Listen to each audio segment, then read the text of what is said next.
everybody, I'm Devon O'Day, and welcome to Devon's Table. And for Devon's Table, I'm going to go to Sylvia's table. Sylvia Gagnier is here from Green Door Gourmet, where we are in the Green Door Gourmet kitchen. And this show is not just about cooking, is it? No, it's about everything you can imagine to make your home a little bit better. Tips, tricks, all kinds of fun things to learn about. You know, were you ever in Future Homemakers of America with Home Ec? No, I grew up on a farm and we lived it. You lived it. Well, I was president of my Future Homemakers of America. And I loved Home Ec. My mother said, you have to take Home Ec. They don't really teach it like they used to. So there are going to be some of those tips that we're going to bring to this show just to get you back around the table to get nourished. And we have a very cool sponsor. So we're going to talk a little bit about wine on this show. Okay, we're going to talk a lot about wine. Okay, I like that. Amber Falls Winery is in Hampshire, Tennessee, and they have a lovely tasting room in Opry Mills Mall. We're going to find out more about them and some of the wines they have to offer. Welcome to Devon's Table. We'll be right back. Amber Falls, I can hear you calling me. I can while away my time, sipping on your wine, out among your trees so tall that Amber Falls.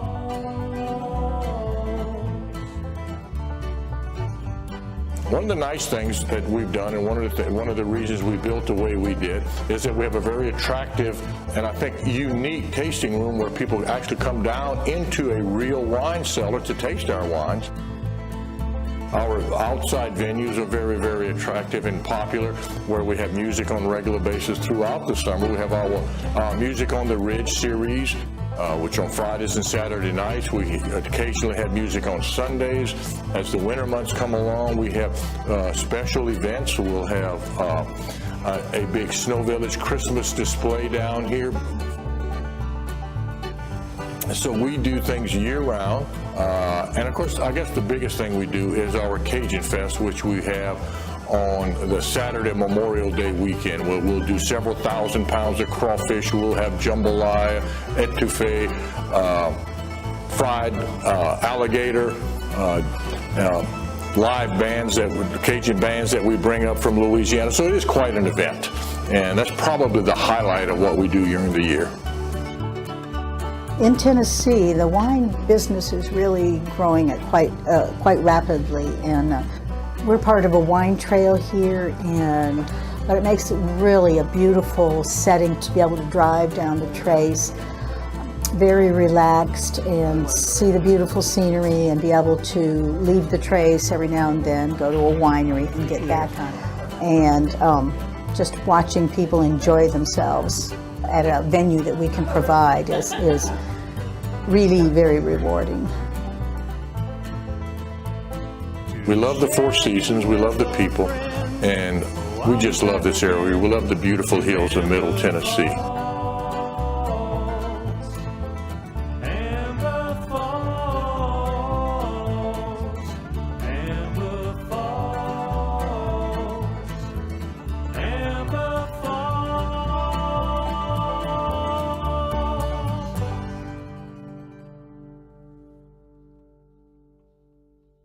Our next story is contributed by Katie Martin and Chris Hicks of the UT Extension Service in Smith County. In Pickett County, they discovered a wonderful lavender farm. We'll find all about it in their episode from Cultivating Communities. Hi, I'm Sue Lato. We're at K&S Farm in Byrdstown, Tennessee. We are a lavender farm.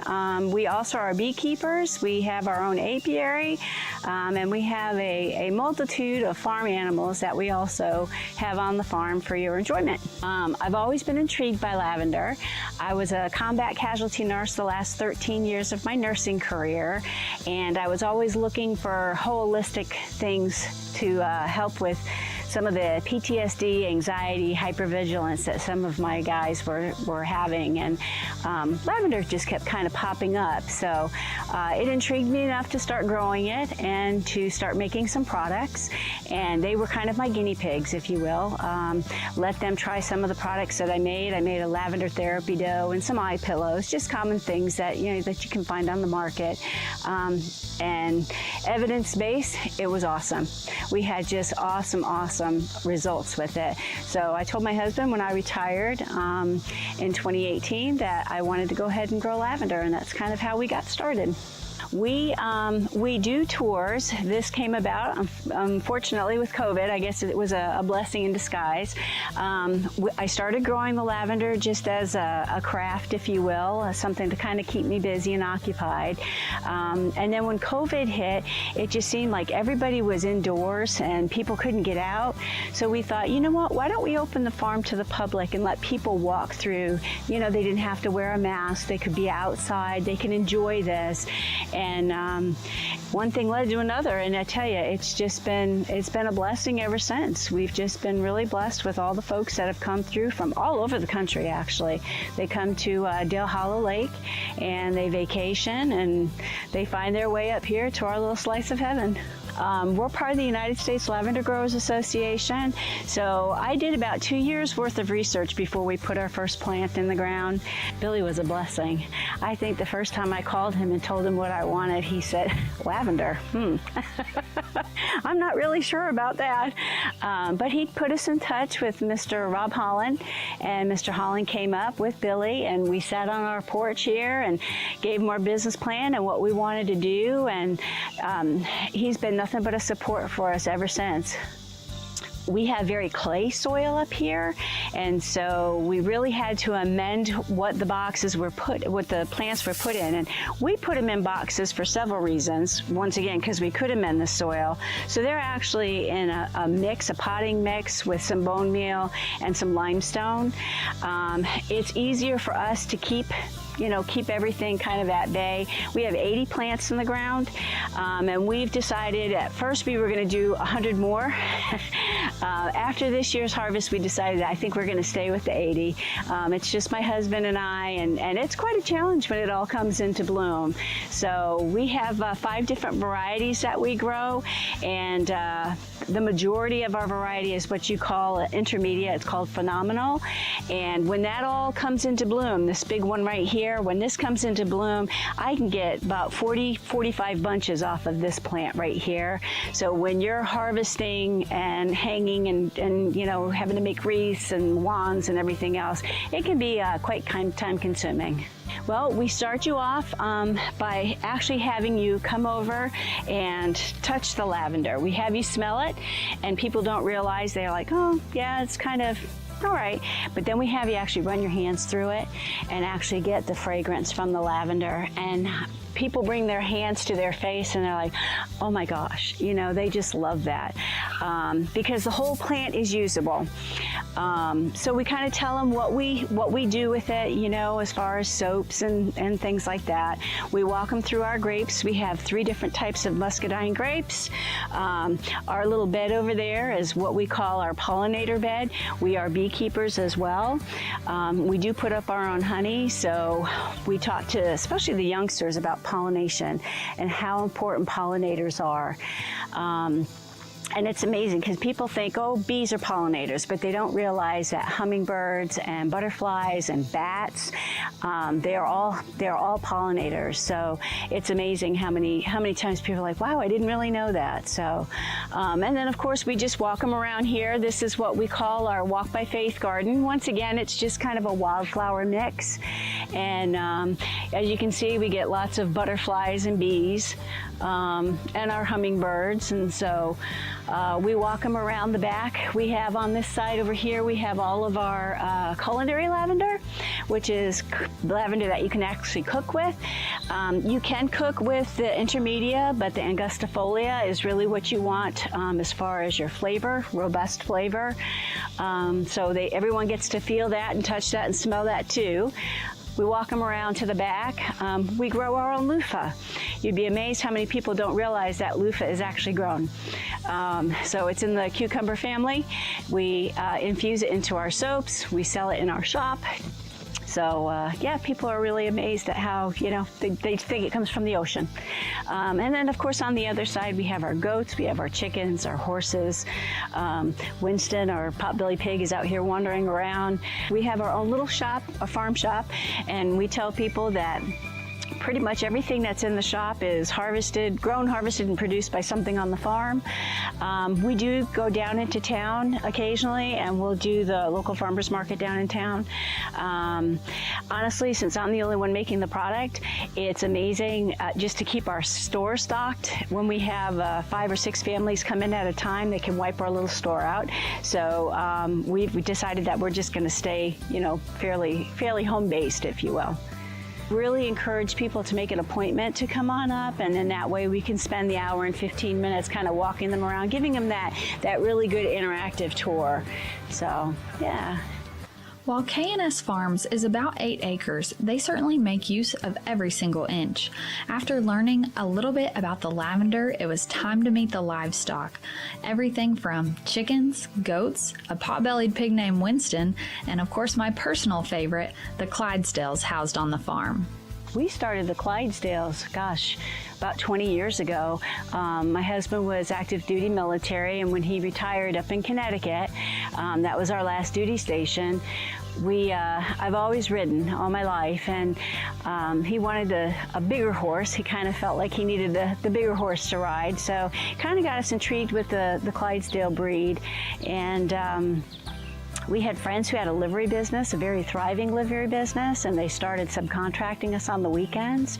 One thing led to the next. We were doing shows, we were doing weddings and quinceaneras and anniversaries and all different kinds of things. So that's how we got into the horses, and we've been into the Clydesdales now for 25 years. So when we moved down from Connecticut 7 years ago, they came down with us. It's kind of funny because I tell people we both worked really high-stress jobs. He was nuclear submarines, and like I said, my last 13 years I was a combat casualty nurse, and so when I was getting ready to retire, a lot of my guys were like, "So what are you gonna do?" I said, "I'm gonna grow lavender." And they're like, "What?" I'm gonna do the opposite. Big burly Marines. Or what? And I'm like, "I'm gonna grow lavender." I said, "I'm gonna just do a change of pace," and I couldn't ask for any more than what we have. You can find out more about K&S Lavender by going to their Facebook page. They're located in Byrdstown, Tennessee, close to Dale Hollow Lake in Pickett County, the smallest county in Tennessee. And they have got a great story and great things to do all year round. And you can follow the great shows from Cultivating Communities, the UT Extension Service in Smith County, with our friends Katie Martin and Chris Hicks. Thank you so much for contributing, guys, and thanks for all you do to help us get back to the goodness of the earth. I thought I was a freak for collecting cookbooks. I thought I had the biggest collection in the world until I met Sylvia. I got you beat. How many cookbooks do you have, you think? I probably have, if you count the community cookbooks and the fun things like this, about 6,000. 6,000? It's a problem.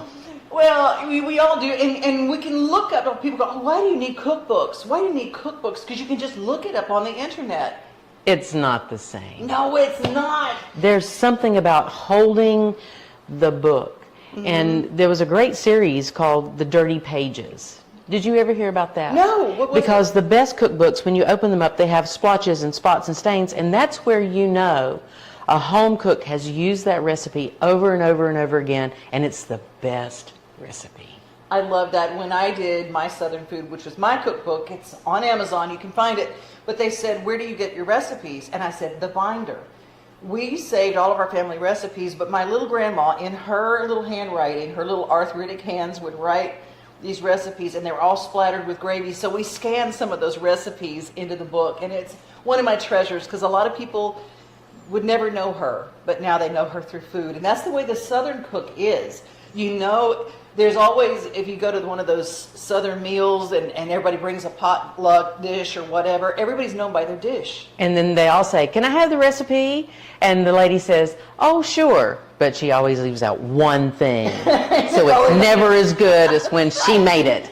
Well, speaking of favorite recipes, let's talk about some of these books that you have. Oh my goodness. Well, you know, I love cookbooks, which we just went through how much I love cookbooks.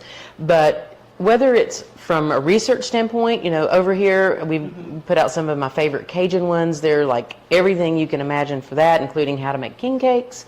I have American Cake, which is probably my favorite cake cookbook because it tells you from the very first cake made in the United States all the way through to more modern cakes and how to do them and do them well. But when I just need to feel a little nostalgic, I'm picking up a community cookbook. Oh, I love it. I like the First Baptist Church cookbook. First Presbyterian. I knew you'd have a church lady cookbook. And then this one, how about that one for you there? Isn't that fun? Oh, Ann Foster Caldwell's Book of Southern and Creole Home Cooking. And that's got a lot of splatters in it, I'll tell you. It's the stuff. Mine, the Cane River cookbook from the Junior League down in Natchitoches, Louisiana, and River Road, which is the Monroe. Oh, the River Road has oh my gosh, I've won 2 or 3 cooking contests by using recipes out of that book. It is a stalwart in the kitchen. You can't go wrong with recipes out of that. That thing, and this stuff, this is just an idea of how to keep a book together. Mine's falling apart. I've got a big rubber band now that holds it together. Well, I've got one of those right here to show you. This was my grandmother's cookbook, and she used this little Gaston County cookbook for making everything you can possibly imagine, but mostly a lot of cakes and cookies. You see the little spots there. So this was a fun memory to pull this one out today. I also went through and I wrote out family recipes, and I cannot encourage anyone who is watching this more to do that, because you think, well, I can always watch them make it again. You never know when you're not going to be able to watch that person make something again. So write down those family recipes and make a fun little book. It's a great Christmas gift. You can put it together. You can get it fancy. You can take pictures of everybody and make it as outgoing or as simple as you want, but it's a great thing to do. I love it. I saw a great wedding gift that a mother of the groom made for her new daughter-in-law. She took her son's favorite recipes. She wrote them on cards and had them laminated, decorated them, and put them on a loop that she could just hang on the counter, hang on a hook in the kitchen. And these laminated recipes, all of her son's favorites, she get. I love it. Isn't that great? He said, "Here's my gift to you. This is what he likes," and it's never really something fancy. It's always like the way Mom made mac and cheese, the way Mama makes lasagna, the way Mama does her favorite spaghetti. And so it's a great gift for a new bride or for a granddaughter. Yes, but this one kind of caught my eye because this was, in my thought process, what you were talking about and wanting to bring people back around the table again. Yes. The name of this book is A Mess of Greens and Other Joys of Living. This is all about food, but it's also about choosing how you lead your life. And sometimes life is messy. It's a big old mess of greens, but it can be delicious at the very end of it. And I'm glad you said a mess of greens, because we get caught up in, if we don't cook fancy, we're not really a cook, so it's not really a meal, so it's not really just as simple as you can get sometimes makes the best meal. Something simple that you get around the table and fresh, something fresh. That's why when you go into Green Door Gourmet and you smell all those smells, you go, oh, before it gets put in a can, before it gets put in a freezer, this is what it smells like. And it makes you want to get in and prepare it. And it's real. And most really great recipes, if you start with great fresh ingredients, you only need 5, 6, 7 things in the whole recipe to have an amazing meal. You don't have to cover up the flavor of the food by making some fancy sauce. Isn't that the truth? We're going to talk about some of the cool items that are available during the fall, because we don't always think about, we always know when peaches are in season, when strawberries are in season, but when we go into the fall, there are some things that are definitely fall vegetables. Let's talk about some of those that are popular during the autumn months. Greens. You have your winter squash. You have your summer squash that transitions into winter squash. You have your storage crops, as we call them on the farm. You're going to get your peanuts, your sweet potatoes, your regular potatoes. You make your larder. You heard that word in a long time? I have not.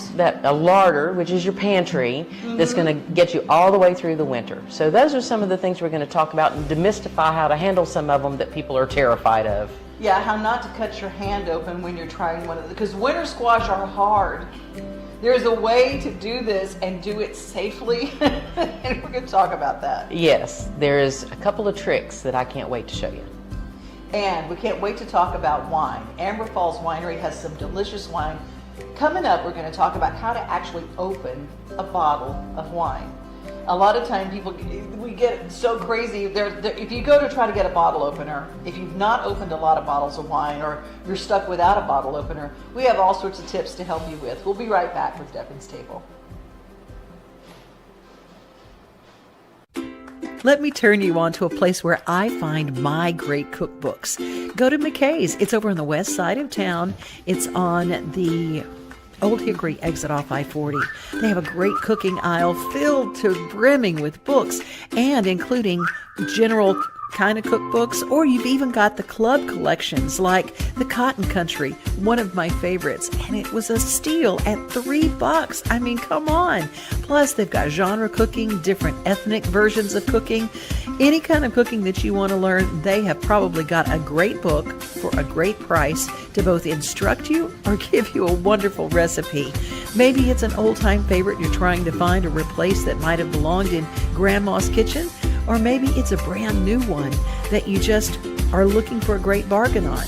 McKay's will take buy, trade, sell, and they give you store credit that you can use. Even if you want healthy cooking, they've got that too. If you want to find great deals on books, food preserving, and all sorts of things for cooking and instruction, well, they've got it. McKay's is located off I-40 on the west side of town, the Old Hickory exit. Take a right, and then take another right, and you're there.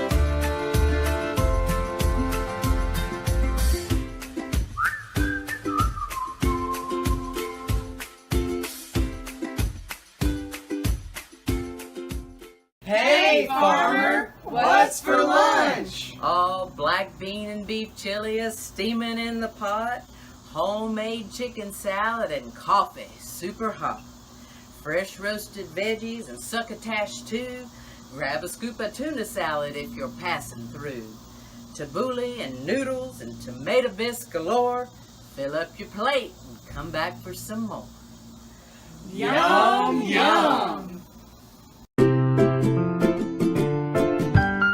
Hey everybody, I have my husband here, J.K. Brister, to help me out with the tasting portion of our honey test to see what the difference between fake honey and real honey is. Because Did you know that fake honey, the taste is going to linger in your mouth for a long time? I didn't know that.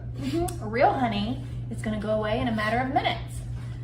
So we are going to get a look here at two different types of honey, and we're going to do it together. That way I have some backup here. So I'm going to give you the real honey first. Okay, here we go. Because the real honey will go away quickly. And we're going to try one of our thicker honeys. I'm going to give you a little bit, that way. Like Pooh Bear here. Pooh Bear. This is crystallized too. So pretty. Real honey. Oh. Well, that's amazing. Still there. Tick tock. Tick Right. tock. Okay. Still there. It's kind of starting to fade now. Feel it on the back of my tongue. The back of my throat now. On my lips. Now it's gone. Now it's pretty gone. It is? Except for the back of my, like in the back of my throat, I can still taste it a little. It. But it's gone out of my mouth. That's it. About Okay. a minute and a half. I don't know if it's been quite that long. No, but I'm saying it's still there a little bit, but I can tell it's going away. Okay, so let's try some fake honey and see how long it hangs with us. Oh Lord. Okay. I haven't had fake honey in so long, I don't Let's see here. Try this one. Well, okay, that one, I don't know if we've determined that one's 100% fake. I think this one is pretty fake. Yeah, see, but look how fast that pours. Oh, I wouldn't eat all Lord. that. Put a little bit more in there. It's a fast pouring. It doesn't even taste the same. Like it doesn't even taste. It doesn't even, it's sugary. It's so sugary. The tip of my tongue is on fire. I mean, it's all tingly. Yeah, it's got a little Ooh, it's pepper. hanging. That's all over my Yeah, mouth. and it's got a Karo syrup. It tastes like Karo syrup. I feel that all over, not like the real honey. The real honey like was traveled through my mouth and down my throat. This is like Yeah, this is hanging on everywhere. strong and it's very rich. Yeah, It's definitely not. It doesn't. Not even close to that other honey. that's like it's like coating my throat and not going away. And it has like a sugary. Do you want it more? tastes no. It tastes like sugar. Yeah, it does Honey taste like does sugar. not taste like sugar. You know what it actually tastes like is I still taste when it we're on my starting the lips. hives and we're feeding sugar to them to get the hive strong. yeah. It may be Sugar real water. honey, but it's actual sugar honey. And a lot of beekeepers hate feeding their bees. They will not use the honey that's made with sugar. They'll allow the bees to eat Right. all of that honey and use it for the brood and for the hive to get it stronger. And then they'll stop feeding them sugar through the growing season of the flowers and the clover and stuff. And so what Still happens there. is Still in the back of my throat. the honey taste changes.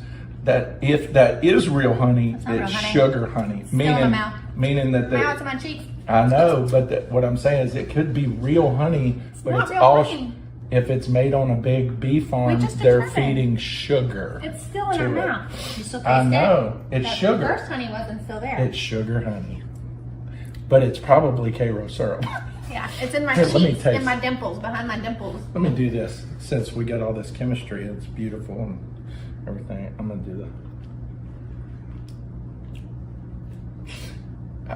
After eating real honey, I can't ever eat this again. This is terrible.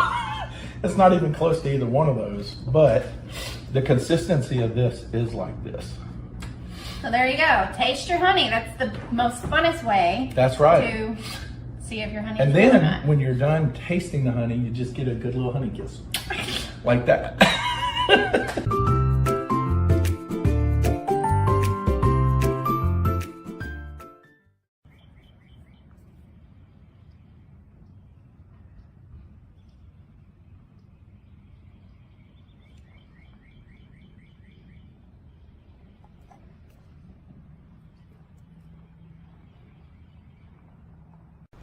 Amber Falls Winery offers all kinds of wines, and it's not just for drinking.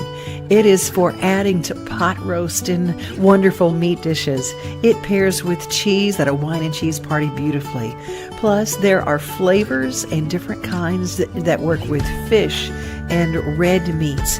There are some that work with seafood beautifully, and pairings for desserts and salads.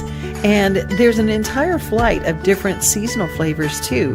You might want something that will pair with a holiday meal. They've got it at Amber Falls Winery. Beautiful flavors, beautiful vintages, and wonderful award-winning wines of all sorts. Amber Falls Winery in Hampshire, Tennessee, and also with a tasting room in Opry Mills Mall.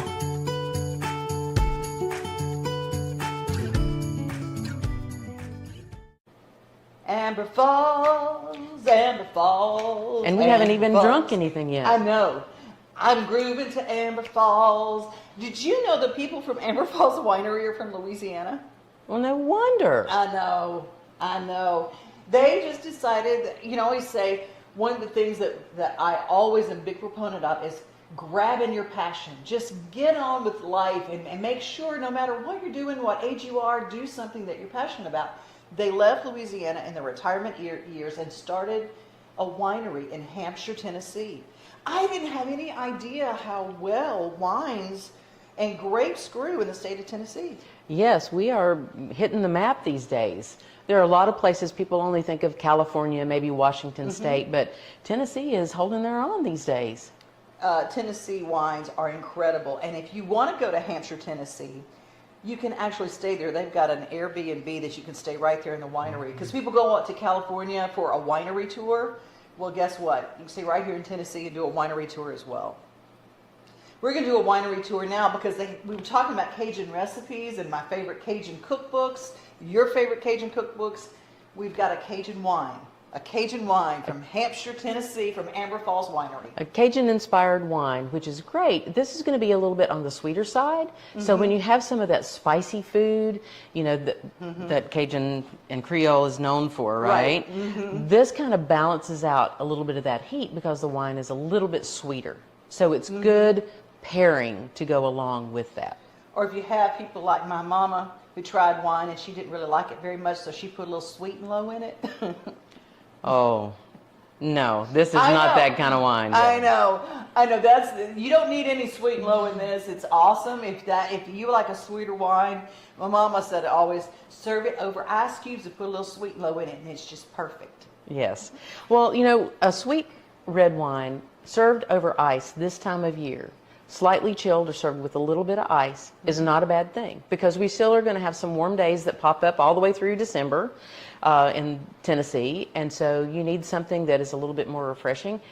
Chilling the wine, normally red wine is served at room temperature.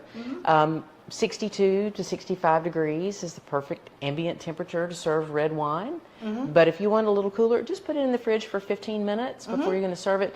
Take the temperature down, and it's very refreshing that way. I'm so glad that you brought that up, because we had this idea that we don't drink wine because we don't know all the rules. There's so many rules. First of all, here's the only rule. Do you like it? Do you like it a certain way? Then that's how you drink it. You gave me another rule too about cooking with wine. Never cook with a wine that you wouldn't want to drink. Why would you put bad wine in a great recipe? Also, if you're cooking with the same wine that's going in the recipe, it will build that flavor profile in the food as well. One of the things that we're going to share with you on upcoming episodes is ways to use wine in your cooking and your baking. It's now nothing wrong with just pouring it in a glass and drinking it, but there's a lot more uses in your kitchen. And so we're going to take Amber Falls Winery into your kitchen and show you some cooking. But right now, we're just going to show you how to open the bottle. It will make you crazy if you find all of these openers. But let's just find just something really simple that people can get and that's not terribly expensive as far as an opener. So you can get whatever kind of opener you would like. But for me, the standard waiter's tool is the way to open a bottle of wine. You stand less of a chance of breaking the cork. You also have a more leverage to get the cork out easier. It comes with the handy foil cutter built into the tool, so you don't have to have a separate foil cutter or anything like that. So I love a good waiter's tool. And I really like the ones that have a second flange, a double flange. So when you put it on the wine, it can help you move the wine cork up without putting as much pressure on it. So I really like these. You can get them for $5. I like that. I like the $5 part. Let's just show waiter's tool. How do you do it? It's got a little knife in it. Yes. So you want to take this. This is your foil cutter, and it's a pretty sharp blade. And I think that you got to remember that it's a pretty sharp blade. I like the ones that have a little bit of serration right here. So it's got a little texture to it. It helps grab the foil. And when you go to open the wine, if you're presenting a bottle of wine at the table to someone, of course you would want to hold the label so they could see what wine you were opening for them. But if you're just opening a bottle of wine at home, that's not as important. We're not going to talk about fine waiter service. We're going to talk about I'm ready to open this wine and get going, right? Okay, so what you want to do is you want to take the foil cutter, the little mini knife, if you will, and you want to cut going around the foil. You see how I'm cutting going around the foil and here? around the little lip of the around bottle. the lip. Not at the top where the cork is, but... You know, some people try to do it right here, but truly this is the way to do it. Sign of a professional is you don't have to take the whole thing off. Hopefully you've cut well enough and then you just take your knife right in there, and looky there, and you're just able to take this off. Okay, so Right you off. got the foil off. You got the foil off, and you got a nice clean that's good. lip. And the reason that they started putting foil, or sometimes you see wax dipped on the top, it was to protect the cork, so nothing would get into the bottle. It was used as an additional sealant. That's why you see that foil over the top. And can we talk a little bit too why people store their wine like so, like horizontally as opposed to vertically? So corks have to stay wet or they will dry out. And when they dry out, like anything else, and when it gets drier, it gets smaller, air can get into the wine and oxidize the wine. So you want to make sure that the cork is staying in contact. And so you'll see people that store completely level like this. You'll see some people that disgorge it down a little bit even more. But that's why you want to do that. Is that key help it not crumble? Dry out, correct. Okay. And they're all different kinds of corks. There are modern corks that are a resin-based cork and not really a tree cork anymore. You also find Stelvin enclosures. Have you ever seen that before? I don't even know what that is. It's a screw cap. It sounds really nice to say Stelvin enclosure, though, right? You know, I'm very familiar with. So and there you box go. with the tap. I'm You familiar know, with that all those too. things work as well. But so we're going to go for the cork now. So remember to close the knife. Rookie rule. If you forget to close the knife, you think, I'll just leave it open. Invariably, your hand will slip and then you'll have a cut. You don't want to do that. So close that up, and then you're going to open the actual corkscrew part of the waiter's tool. Your waiter's tool. Just go for the middle of the bottle of wine here and put the corkscrew in like that and get it started. And then after you do that, you square it up. See, this is rocket science, isn't it? But you know, I have watched many a cork go bad in this particular part. Don't try to go so fast. Yeah, just put it in, and you don't have to go all the way down, because with the double flange, look, you've got a second lever right there. That's perfect. All right, and then you just pull up, and then when you get about halfway out, then you can go to the second one. Oh, that's See, great. that nice leverage, and you're not putting any pressure on the cork at all. And voila, there you go. And one of my favorite things is this. You can see that this bucket is marked on the CSA, but you're going to get those rose geranium. That is a very old-time flower that just that smells so beautiful. The leaves are amazing. Love them. Rose geranium. Take a look at this. For centerpieces, Green Door Gourmet has you covered. All sorts of wonderful things. What will be the things that are in season for flowers in the fall? Everything you're seeing right here. We still have the Lysianthus. We have Celosia, which is another old-time flower. This is more of a plume style Celosia, but we also have this guy. Maybe your granny grew this. It's called coxcomb, but it's also a type of Celosia. We've got some little Love in the Mist, some dahlias. This is a great time for dahlias. Marigolds. My granny always called this Royal Hawaiian. I'm sure that is not the proper name for it, but the eucalyptus we talked about, these are chive flowers. Chive flowers. So literally, you can eat the leaves or you can pick the blossoms. So it's great. This is Gomphrena, sunflowers of all different colors. How long will we have sunflowers? Sunflowers follow the pattern of the sun. So as the days get shorter, the sunflowers will bloom out. These are special sunflowers with all the different colors, and they really are designed for fall. So I'd say we've got maybe till the 1st of October for sunflowers. Then after that, there'll be no more. And tell me one more time about the CSA boxes for flowers. So it's a CSA for a bunch of flowers. You get a beautiful hand-tied bunch of flowers, one a week for however many weeks of the month, and you can sign up at greendoorgourmet.com.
Garlicky jalapeno bites are just one of the many pre-packaged mixes that you find for pastries and breads and yummies at Green Door Gourmet. You'll surprise everyone with how well you cook. Thank you for joining us for Devon's Table. In upcoming episodes, we'll talk about table decor, things about the home. We're going to make fall really special. Thank you, Sylvia Gagnier from Green Door Gourmet, which is located on River Road in Nashville. It's the Walmart exit on west of town. If you go to Charlotte and then stay on River Road past Ray's Place, You'll see our sign. That's right. Right there. Don't go in the farm truck entrance. You go in there's a nice welcome. I love it. I feel like I'm home when I come here. It's just so amazing. And a big thank you to Amber Falls Winery. You have been a wealth of information, as I knew you would be. You're so good at what you do. Thank you for bringing all your knowledge to everybody. It's a pleasure to be able to share some of the things that I've learned along the way, and anytime I get to spend time with you, Devon, it's always fun. I love it. I love it. The main part of this show is to get around the table again, get people you love, and nourish yourselves. Nourish yourselves with good food, good conversation, and good hearts. And I just want to say that the best way to find a blessing is to first be one. Thanks for joining us at our table. Bye. Cheers.